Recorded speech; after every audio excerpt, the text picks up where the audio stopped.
ఉమ్మడి కడప జిల్లా సిద్ధవటం మండలంలో ఉరుములు మెరుపులతో కూడిన వర్షం కురిసింది.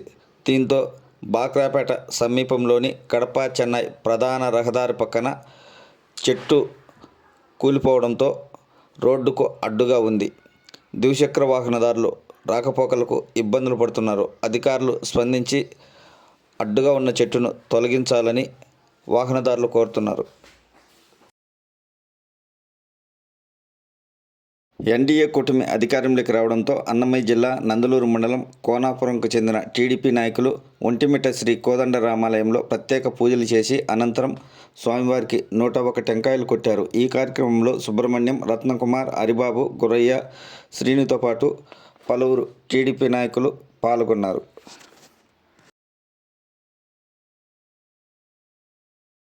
సిద్ధవటం మండలం బాక్రాపేట ఎల్లమ్మ దేవాలయం దగ్గర ప్రత్యేక పూజలు చేసి టెంకాయ కొట్టిన అనంతరం రాజంపేట పార్లమెంటు ఉపాధ్యక్షుడు పుత్త రామచంద్రయ్య గండి ఆంజనేయ స్వామి ఆలయం వరకు పాదయాత్ర చేపట్టారు. ఈ కార్యక్రమంలో టీడీపీ నాయకుడు హరిప్రసాద్ పాల్గొని పాదయాత్రకు సంఘీభావం తెలిపారు. ఎన్డీఏ కూటమి అధికారంలోకి రావడంతో పాదయాత్ర చేపట్టినట్లు పుత్త రామచంద్రయ్య వెల్లడించారు.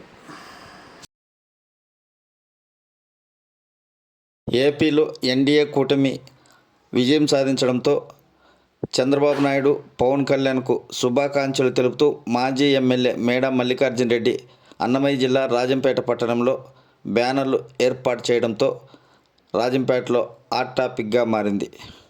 వైఎస్ఆర్ కాంగ్రెస్ పార్టీని వీడి మేడా మల్లికార్జున రెడ్డి తెలుగుదేశం పార్టీలోకి వెళ్తున్నారా అనే చర్చ మొదలైంది.